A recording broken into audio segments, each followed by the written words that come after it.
because you've done that and you've asked Him to be the Lord and Savior of your life, I'm pleased to baptize you now in the name of the Father, and of the Son, and of the Holy Spirit.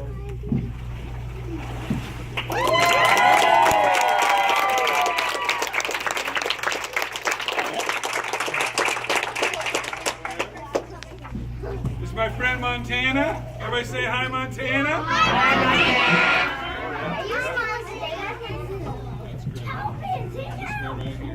Now, Montana and I have been trying to do this for a couple of weeks, and it just hasn't worked out. But here we are today.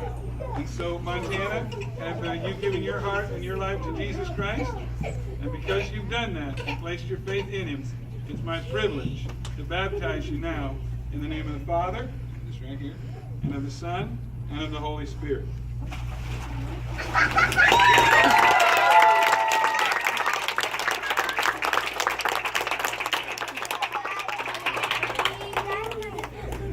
Okay, so Miss LaDonna, tomorrow night.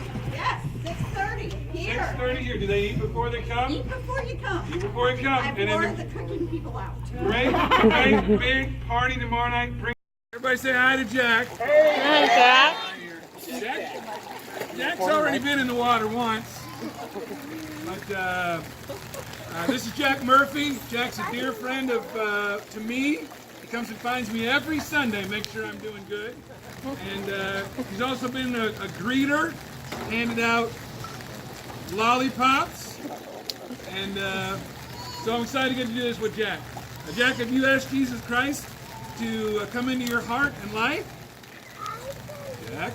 Say yes. And I'm glad to baptize you now in the name of the Father, and the Son, and the Holy Spirit. You want to plug your nose or just go? Here we go.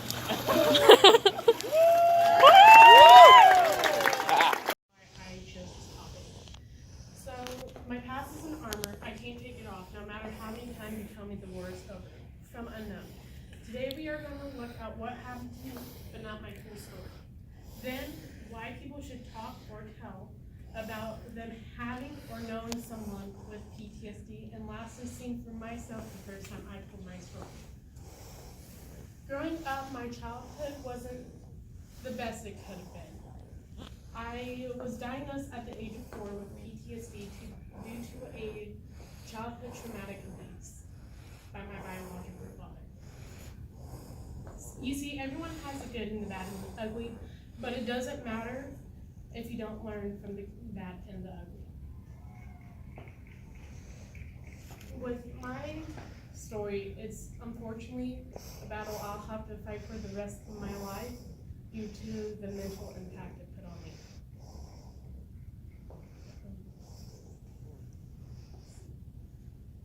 At the beginning, it lasted for my ages of 4 to 8, and to be honest, around those times I did not believe in God until I reached the age of 9 when I unfortunately started getting bullied in school.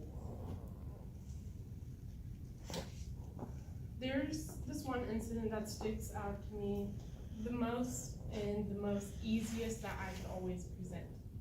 It was around when I was 5 and me and my biological father went to a store for some reason and I ran into my grandparents.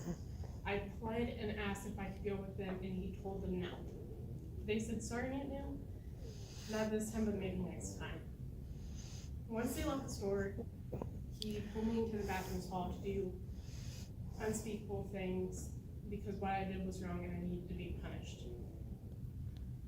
3 months after that incident, I got tired of all what was going on, so I asked him how I could get him to stop. Due to this question was because he would constantly lie to me and tell me I couldn't tell anyone what he was doing or he could take me away from my mother.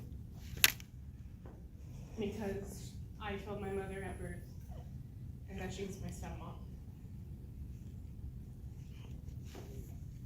So, when I asked the question, he told me to take a knife, put it up to my throat, and slit it because I belong in it.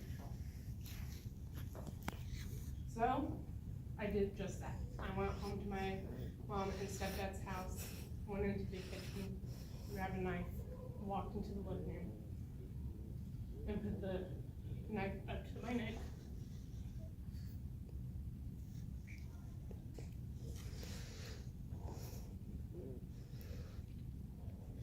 to my mom because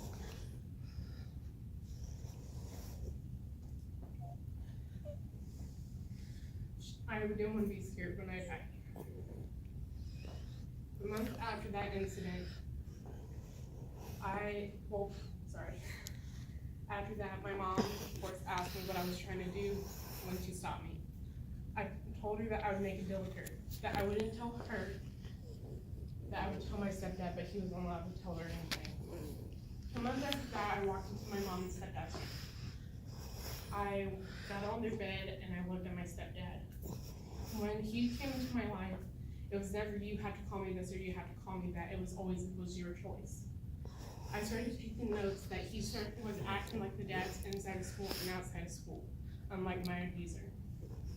So I asked my stepdad if I could start calling him dad. My dad, the guy that I call dad, you guys might know, he's Jack Murphy and he owns Murphy's Eating Point. He's always been a God-given person. If you've ever had a grandparent who couldn't pay for their AC to be fixed, he would do it for free because they're old, they need to be taken care of. My dad, Jack Murphy, and I's relationship is amazing. He's protected me from anything and everything. He never walked out. He paid thousands of dollars, dealt with DFS to keep me safe. Anytime I feel scared, he's there for me. I'm proud to be Jack Murphy's daughter. I'm blessed that he loves me as if I was his blood own, and that he loves my mother very much. Now you might be wondering why people should talk or tell about having PTSD or knowing someone with it. Now understand, I don't mean what I'm doing up here and telling everyone, because trust me, it is hard. But telling those who you love is worth it. I know what it feels like to suffer from it. I know locking yourself away because you don't feel like people should help you, being stuck in a room.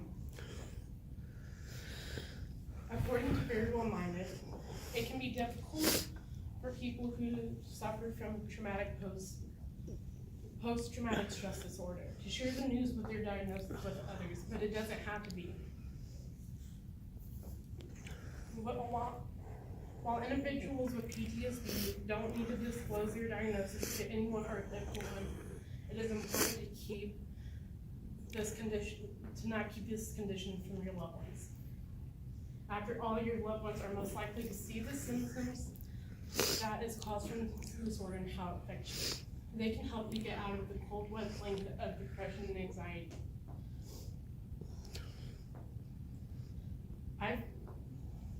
Now to my third point of what I found out when you told me. Everyone in my family knew somewhat of what happened, and there's only 4 people that know the full story. I was always the quiet one, the shy one, the one that only lets certain people into her life and get close to her. And in my 9th grade year of high school, I got tired of that.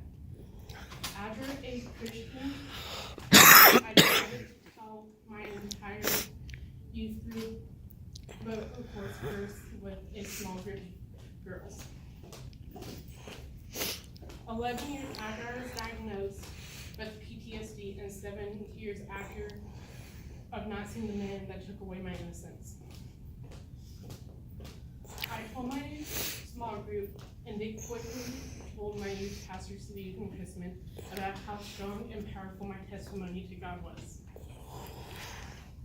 He quickly texted me asking if I would share my story to our entire youth group, and I did just that. After I got done presenting for the first time to people outside my family, I got a standing ovation. 5 people came up and told me that they knew someone with PTSD, and 10 people came up to me saying that they also suffered from PTSD and too scared to let the incident haunt them and let everyone know or give the person that hurt them the power again.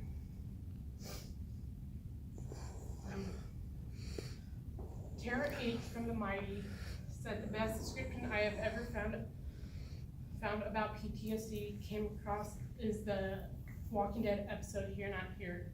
One character named Morgan describes PTSD without saying the words PTSD. You saw it happen, that's how it started, right? It all happened right in front of your eyes, over and over. Your body's here, but your mind is there. There's a door, and you want to go through it to get away from it. So you do, and it leads you right back to that moment. And you see the door again, and you know it won't work, but hell, maybe it will work.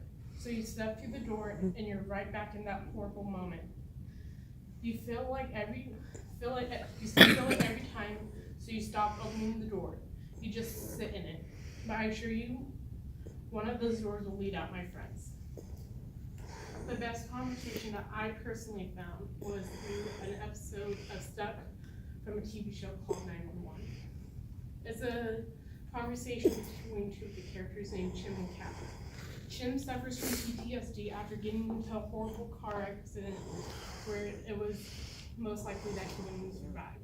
And then he just came back from a situation where a man died where he should have survived. You're right. No, I don't know that I am. I live, Cap. I'm alive. Yeah, you are. Why? How come I survived and that poor man back there didn't? I mean, his life was about to change, right? He had so much to live for. So do you. Do I? Something happened to me that was supposed to be life-changing, and nothing changed. It's like everything just stopped. I feel like I died that night. I mean, I just keep replaying everything in my head. All those moments on the freeways, the look on your face, being wheeled into the ER. I thought you didn't remember any of that. I remember all of it. I wake up in the middle of the night.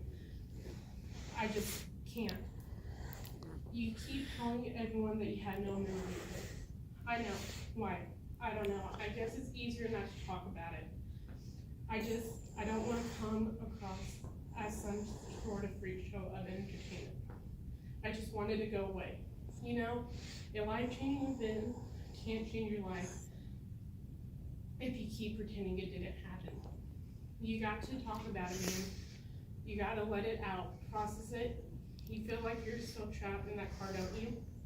Still sitting on that freeway? Well, you're not on that freeway and you're not helpless. You're right here, so are the people that love you. All right, come here. Understand that this is not my full story, but just a snapshot of hope that if you or someone that you know suffers from PTSD, like, I am thankful for what happened to me, because overall it made me a stronger person and grew my faith in my Father in heaven more than you could even imagine. Like the Bible verse, Philippians 4:8.